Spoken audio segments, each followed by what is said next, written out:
Estamos en el aire con Daniel Di Giacinti, escritor, investigador, estudioso de la doctrina peronista.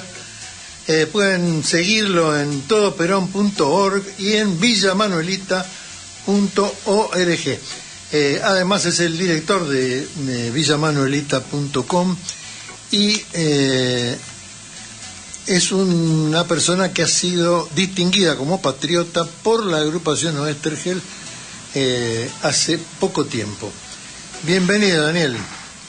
A este lo conozco. Qué alegría. ¿Me escuchás bien? Sí, perfecto, perfecto.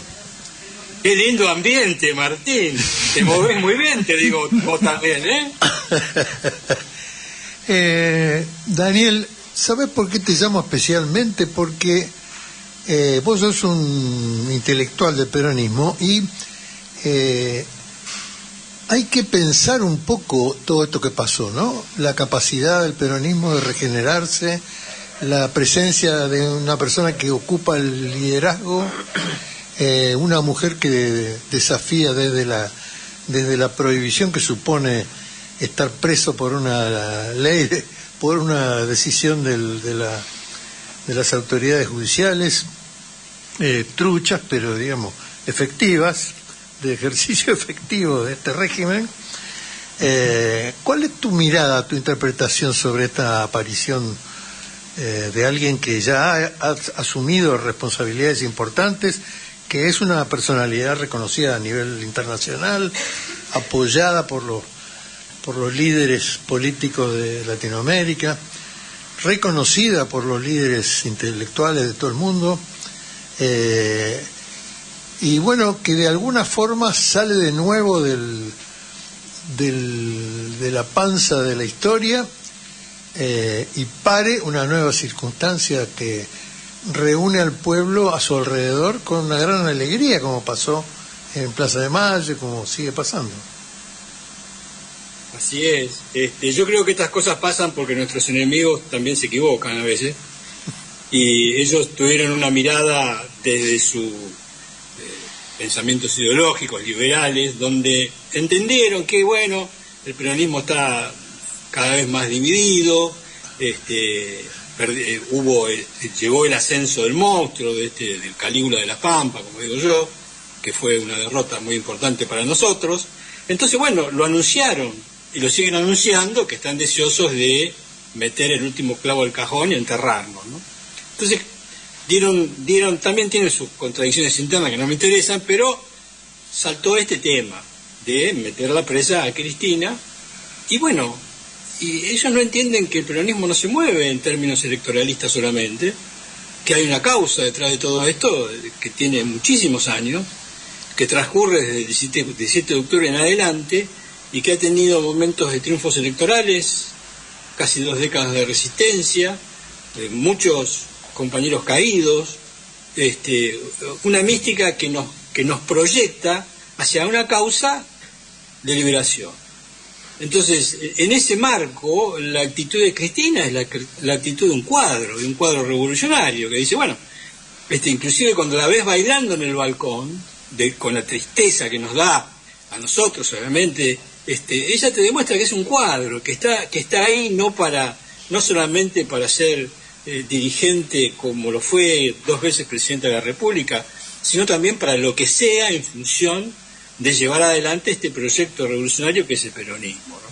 Entonces la sorpresa de esta gente tiene que ver con eso. Ellos la midieron con sus ojos electoralistas y de corta distancia, y el pueblo respondió, porque nosotros, digamos, los peronistas tenemos mucho debate, tenemos muchas cosas para conversar, porque hemos sido derrotados primero con Macri, ahora por este sátrapa, pero seguimos manteniendo unido un espíritu de cambio para la Argentina, y la gente que compone este movimiento tiene una actitud que está concatenada con ese objetivo. Por lo tanto, ahí la tenemos a Cristina otra vez en la centralidad y marcando cuál es el espíritu que nos tiene que llevar adelante. Qué interesante, porque también, claro, en periodo de baja intensidad, el peronismo tiene espacio para que haya gente que esté en contra de uno de otro, para que opine mal de las cosas, las decisiones que se tomaron en su momento, a las críticas incluso sobre Cristina, por haberlo puesto a Alberto Fernández. Bueno, digamos que se abrió un periodo de autorreflexión, de crítica, de bajón, de tristeza frente a lo que siempre fue la alegría del peronismo, que es la alegría de que la gente la pase bien, tenga trabajo, le paguen bien, pueda irse de vacaciones, pueda vestirse, pueda criar a los pibes, pueda mantener bien a los abuelos, digamos, la vida, ¿no? Las cosas de la vida.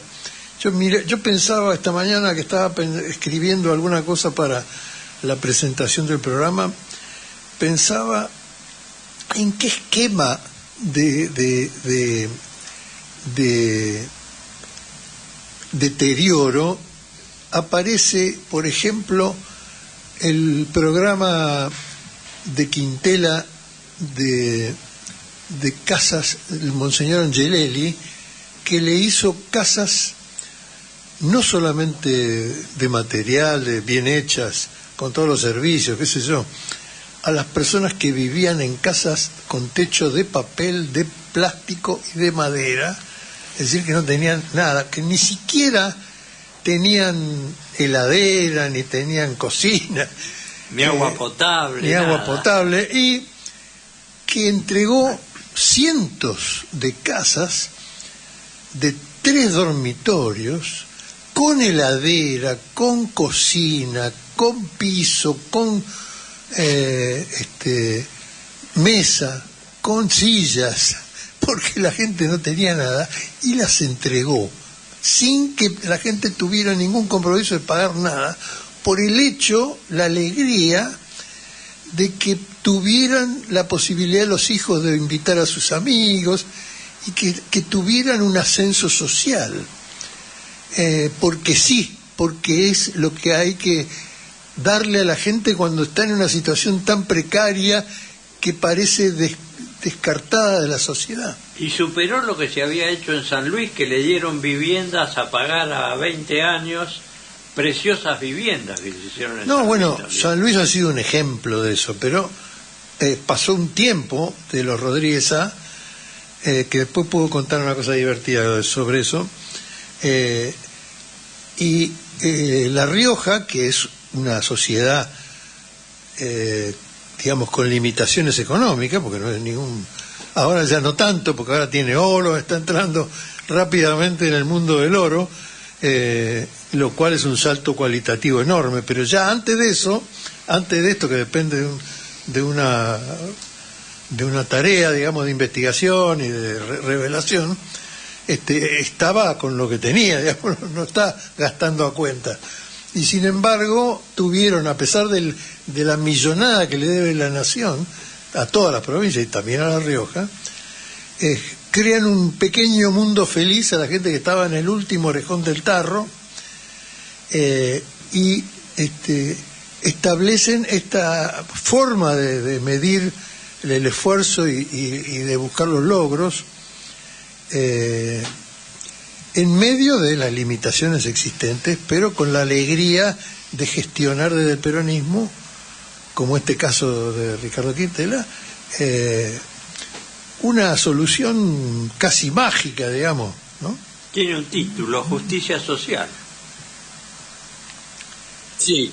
Bueno, estás pensando nuevamente en volver a los Bocades, ¿no? Pensaba en Quintela, en la economía de La Rioja. Perdón, buen día para todos, buen Juan Domingo. No nos habíamos dado cuenta que era vos. No, creíamos que era un eco. Siempre irrumpo de esta manera, pido perdón, es mi vehemencia, perdón. No, estaba leyendo ayer que estaba ahí Claudio Orellano, por si alguien no sabe, Claudio Orellano. El mismo que viste y calza.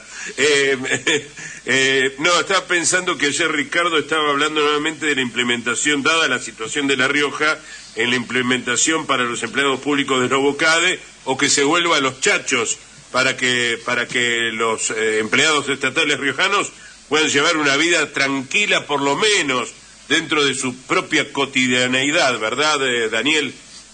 Sí, nosotros, como creemos en el pueblo, el tema de la ayuda social siempre ha sido una de nuestras banderas. La dignificación del pueblo y la ayuda social tiene que ver con que nosotros pensamos que de esa forma vamos preparando el poder popular, ¿no?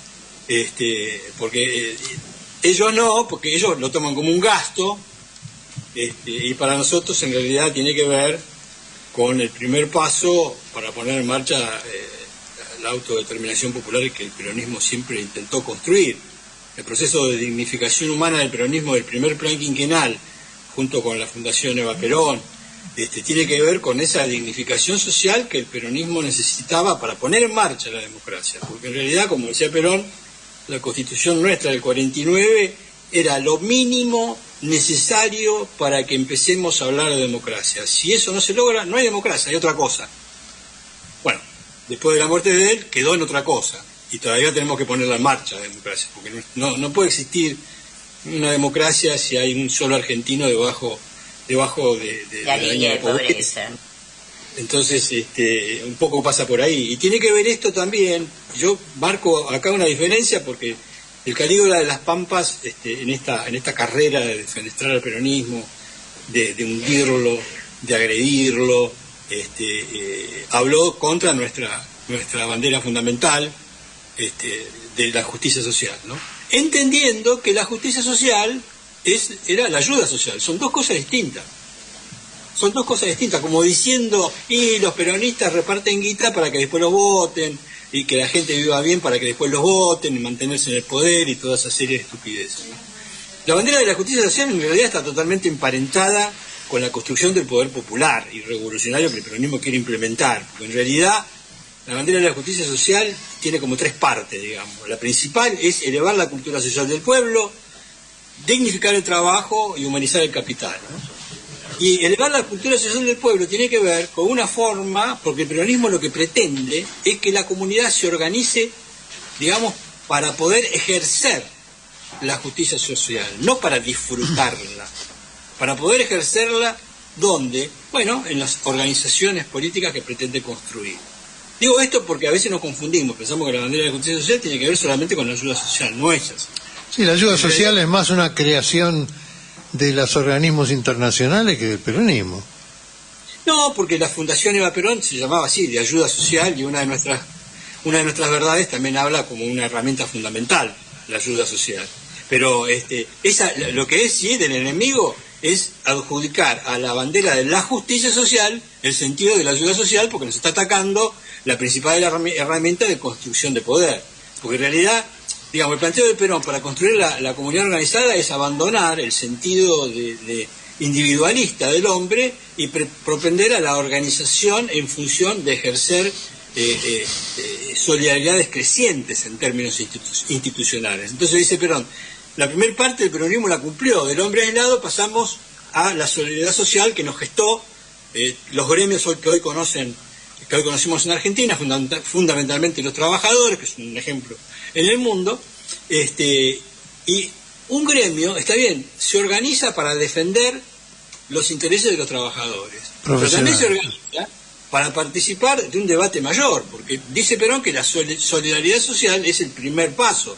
Si nos queremos liberar, tenemos que lograr la solidaridad nacional, y acá viene el sentido de la justicia social, porque la solidaridad nacional, que se lograría en los consejos socioeconómicos y demás, solamente es posible no recibiendo, sino dando, cediendo tus intereses sectoriales al interés de la nación. Este es el escalón que el peronismo nunca pudo poner en marcha, por eso nunca logró la unidad nacional como para aislar a las instituciones del liberalismo. Y yo creo que eso es lo pendiente y lo que hoy necesitamos, porque si nosotros queremos liberar a Cristina, lo que necesitamos es poder.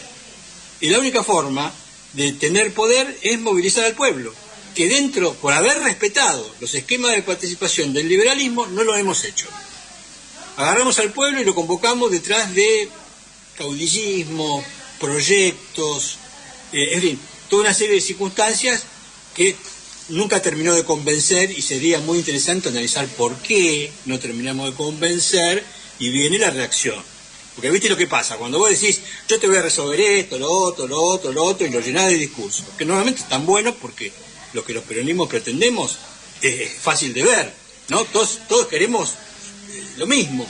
El problema es cómo lo logramos. Entonces, cuando vos tenés el discurso y mantenés el discurso y no resolvés lo básico, la gente abre la heladera y no tiene resuelto las cosas básicas, aparece la bronca. Hay dos cosas que... Sí, perdóname, no seguí. No, que Milei en realidad, la única forma de entenderlo, es una reacción a nuestros errores.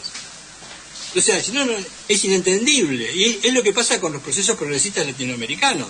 Acá hay un tema muy importante, porque digo esto que tiene que ver con el vanguardismo político, que tenemos que analizar. Porque si no vamos a... Ahí Cristina habla otra vez de organizarnos para el 27, ¿no? Que por supuesto, hay que organizarse y ojalá se caiga, como también dice ella, ojalá se caiga. Pero yo creo que la forma, y acá entramos un poco al debate, ¿no? La forma de reconstruir nuestro movimiento y reorganizar una resistencia clara es poner en debate qué nos pasó, primero, para no caer en los mismos errores. Porque ya ahora va a haber una radicalización, porque es una vergüenza, que Cristina está presa es una vergüenza y es una evidencia que dentro del sistema no la vamos a poder liberar. Entonces, bueno, eso te lleva ya a salir del sistema y ahí aparece otra discusión que ya empezó. Hay compañeros que hablan de democracia insurreccional, la izquierda se suma a movilizar y resistir. Y yo digo, si no tenemos claro el tema del vanguardismo, vamos a entrar en otro problema. Hay que tener mucho cuidado de qué forma se convoca a la movilización popular y para qué la vamos a convocar. Si vamos a convocarla, por ejemplo, se habla de un proyecto, bueno, pero hay que definirlo. Porque yo el único proyecto que veo transparente acá es que somos, y no lo estoy criticando, es que somos un partido que respeta la mecánica de la participación ciudadana liberal, acomodados a un progresismo popular, no sé cómo llamarlo, bueno, pero que ya fracasó en Europa, que destruyó a toda ¿cómo se llama? El socialismo progresista que tuvo y que generó todo lo que Europa está viviendo hoy, ¿no? Que es una división muy profunda. Entonces, bueno, digo, el sistema de dominación siempre tira cosas para atraer a los sectores más lúcidos y llevarlos a otro lado, ¿no? Yo me siento muy emocionado todavía en algunas definiciones originales del peronismo o de Evita, cuando dice que cuando uno le da a una persona que necesita, en realidad lo que hace es reponerle lo que le han robado, ¿no? Esa idea de justicia social es la idea más fuerte que me pareció que siempre tuvo el peronismo, que cuando distribuye las riquezas lo hace para reponer lo que le han sacado a la gente, las élites y la pretensión de los que tienen los medios de producción. Por otro lado, una idea que tiraba Daddy Brieva el otro día en un programa, él decía, vamos a volver pero después no nos vayamos más, que es un poco la idea de digamos de qué pasó con el aporte del plan quinquenal de Perón a Mao Zedong, para lo cual no solamente Mao Zedong tuvo en cuenta, sino que además invitó a Perón a ir a China. En ese momento no pudo ir Perón, mandó a su mujer, mandó a Gloria Videgain, etcétera, pero digamos que está claro, y no sé si vos lo tenés desarrollado o estudiado más a fondo, que digamos el comunismo en China, más que nada el proceso nacional, digamos, socialista de China, toma la bandera del primer plan quinquenal de Perón y lo lleva a cumplirse en desarrollo durante todos los gobiernos a partir de allí, ¿no? Hasta llegar a este momento de expansión enorme de China, ¿no?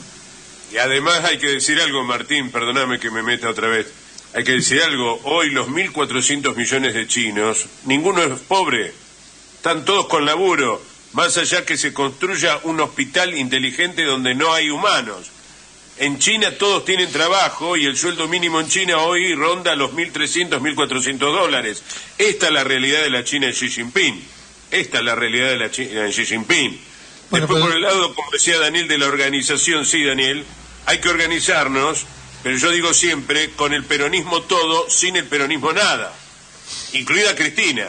No podemos decir todavía hoy, porque escucho también de algunos compañeros decir con Cristina todo, sin Cristina nada. No, con el peronismo todo, sin el peronismo nada. Ahí está la cuestión. La organización, pero también la unidad, sin que ningún sector quede excluido. Claro. Hay que, mirá, con respecto a China, yo tuve la suerte de vivir, hace 2 o 3 años, estuve casi 6 meses viviendo en China, y mi mujer, la pandemia me impidió volver a entrar, y mi mujer se quedó 2 años más, y bueno, tuve el placer de convivir con esa experiencia, y es realmente una cosa extraordinaria, ¿no? Ellos van por el plan quinquenal número 14, y hay que aprender de los chinos, porque no lo tuvieron fácil. Hasta que armonizaron sus problemas económicos, tuvieron unas dificultades gigantescas que solamente fueron sostenidas por su armonía política, ¿no? Entonces acá la pregunta es, bueno, ¿qué hicieron los tipos para soportar políticamente esos enormes costos, ¿no? Tuvieron millones de hombres, de mujeres y hombres que murieron de hambre en los primeros fracasos económicos. Entonces, yo creo que, yo siempre digo que la revolución maoísta es el peronismo oriental, ¿no? Porque en realidad ellos tuvieron una gran, no suerte, digo, un tema cultural muy profundo, es que ellos son neoconfucianos, o provienen del confucianismo como base cultural, y nosotros provenimos de Occidente. O sea, Perón tuvo que luchar para poner en marcha lo que él pretendía, que era una autodeterminación política, tenía que luchar contra años y años y años de pensamientos que en realidad anteponían una estructura de pensamiento vertical que impedía la autodeterminación. En cambio, los chinos, con el pensamiento confuciano, se encuentran que Confucio en realidad promovía la autodeterminación. Y todo el sistema de pensamiento cultural básico de los chinos entra perfectamente en armonía con las nuevas democracias populares. El gran factor extraordinario de Mao fue alejarse del dogmatismo soviético y nacionalizar su revolución, y darle otro cariz, y después girar hacia el confucianismo, que primero lo rechazó, después lo abrazó cuando se dio cuenta que había una raíz cultural que a través de él le permitiría unir a la dirigencia con el pueblo. Y hoy el neoconfucianismo, que se está expandiendo a otros países, como en Asia, porque los confucianos no solamente están presentes en China, sino también en Singapur, en Corea del Norte. Vietnam, exactamente. Mirá cómo creció Vietnam. En todos lados esa base cultural permite experiencias políticas de armonía social que los lanzan con una fuerza para resolver sus problemas económicos que es extraordinaria. Bueno, esa armonía social es lo que Perón pretendía desarrollar en su comunidad organizada y que todavía hoy está pendiente, ¿no? Por eso yo digo que nos tenemos que organizar, sí, nos tenemos que organizar, volviendo a lo que decías, Claudio, nos tenemos que organizar ¿para qué? Para construir una nueva democracia y salir de este sistema, porque si no, no vamos a lograr sumar poder real. Esto es lo que yo veo, y tenemos el peligro de la peronización y lo que está pasando con otros movimientos progresistas en Latinoamérica. Y además todos los derechos que ha conseguido el peronismo, que ha generado el peronismo a lo largo de su historia, deben tener rango constitucional, de una vez por todas, que tenga rango constitucional como fue la Constitución del 49, ¿sí? Es decir, que no venga después otro gobierno. Yo no estoy tan a favor de la alternancia, Daniel. Yo estoy más bien a favor y brego por una democracia popular. Yo creo que los pueblos deliberan y gobiernan, no que no deliberan ni gobiernan, sino a través de sus representantes. Creo que los pueblos deben deliberar y gobernar, y bueno, deberá surgir una nueva dirigencia, pero todos unidos, sin nadie excluido, inclusive aquellos que no son peronistas y que confían en un proyecto nacional y popular. Pues digo, también la historia de los líderes populares fue trágica. Se murió Chávez, Lula estuvo preso, Correa se tuvo que ir al exilio, Petro no la está pasando bien en Colombia porque lo viven atacando. A Sheinbaum el otro día le criticaron la elección de los jueces porque decían que votaron un 13%.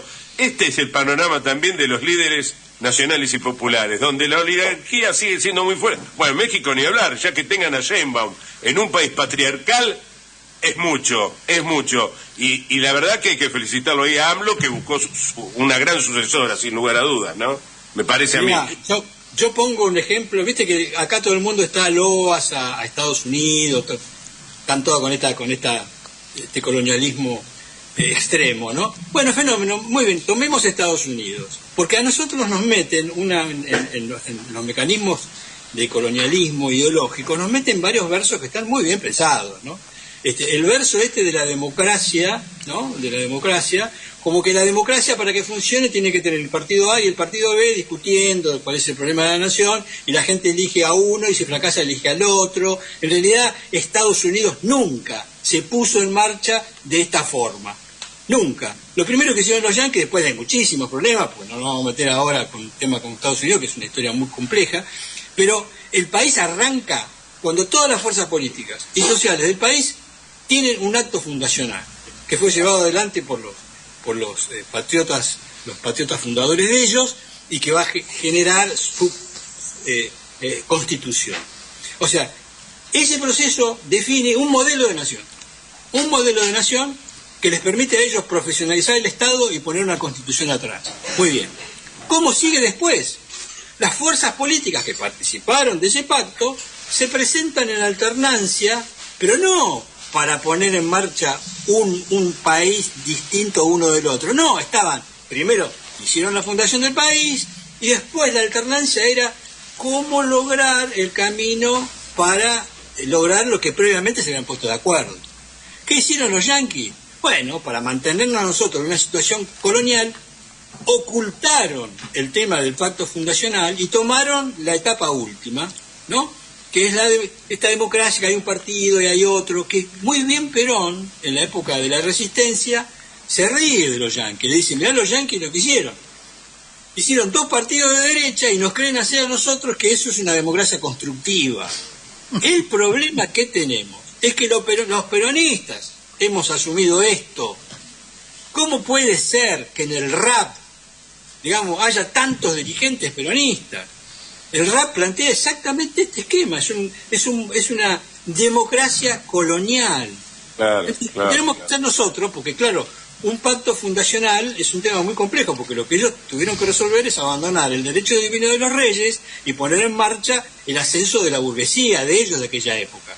Claro. Entonces, generaron un nuevo concepto de participación ciudadana, que fue muy complejo, muy bien realizado, y que gestó las instituciones que viven con nosotros, los senadores, los diputados, bla, bla, bla. Perón, en su época, lógico, ¿qué dijo? Bueno, el mundo cambió, hay otro hombre, ya no es el ascenso de la burguesía, ahora lo que viene es el ascenso de los pueblos, y el ascenso de los pueblos es lo que hace, lo obliga a Perón a desarrollar un nuevo concepto de participación ciudadana que todavía en el movimiento peronista no está ni siquiera en debate.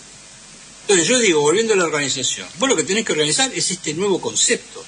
Entonces, esto está bastante bien en el modelo, donde lo que propone Perón es exactamente lo que hicieron los yanquis y otro montón de revoluciones. El acuerdo fundacional.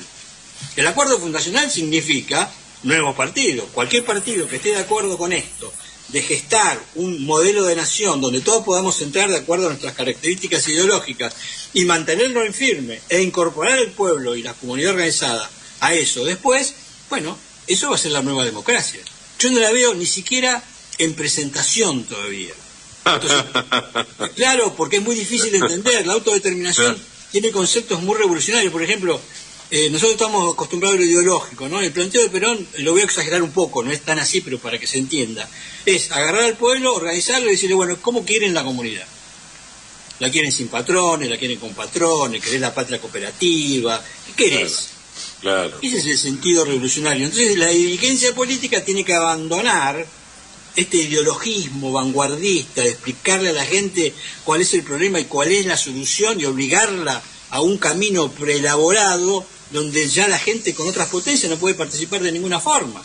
Claro. Entonces nos rechaza y aparecen estos crápulas como Milei, como Trump en otro lado, en fin, hay una involución de carácter institucional grave en Occidente que se apoya en estas contradicciones, ¿no? Y para dividirnos y disociarnos. Entonces, para mí el camino es uno solo. Si asumimos que el peronismo es otra democracia, bueno, debatamos qué características tiene, cómo hacemos para ponerla en marcha y cuáles son las formas de participación ciudadana que nosotros tenemos que ofrecerle a la gente para que pueda organizarse de otra forma. Porque hemos perdido también la articulación de la esperanza. Claro. O sea, a mí, yo acá difiero con Cristina, organizarme para ganar el 2027 no me parece algo que tenga la ética revolucionaria como para salir de este pozo. Yo digo, yo me organizo para poner en marcha una nueva democracia y sé que la lucha va a ser larga, de acá a 15 años, lo que sea, y mirá, el 2027 tenemos una elección. Bueno, vayamos a la elección, pero mi mística y mi épica tiene que estar trazada por algo mucho más estratégico. Bueno, eso es un aporte. Acomodarlo de otra forma. Es un aporte. Cerramos con una pregunta de Ricardo Plazaola. Bueno, Dani, coincido absolutamente con tu análisis, sobre todo cuando mencionás el confucianismo, que es una base cultural fortísima que se opone de algún modo a el occidentalismo, y además permite tener unas raíces tan poderosas que no te hacen temblar, no te hacen cambiar a cada rato como hacemos en Occidente, sometidos a el occidentalismo que nace, bueno, en Grecia, en la Revolución Francesa, etcétera. Por eso coincido en que tu análisis es el correcto, en el sentido de que tenemos que ver el largo plazo en la Argentina, lo que pasó y lo que está pasando, porque si no vamos a ver siempre cambiar cuadros, bajar cuadros, subir cuadros, desaparecer personas, desaparecer personajes, cambiar imágenes todo el tiempo. Aparece Bullrich, aparece cualquiera dando cátedra de política, qué sé yo, en el instante. Entonces, el largo plazo es lo que nos va a hacer ver las cosas con más claridad, me parece. Totalmente de acuerdo. Daniel, muchísimas gracias por esta entrevista. Te vamos a seguir hinchando porque es interesante las cosas que han surgido y las que venís pregonando, pensando, compartiendo. Así que muchísimas gracias. Gracias a ustedes, compañeros, por alegrarme esta mañana así gris. Chao. Fuerte abrazo. Daniel Digiacinti, titular de la Fundación Villa Manuelita, un escritor, un estudioso del peronismo.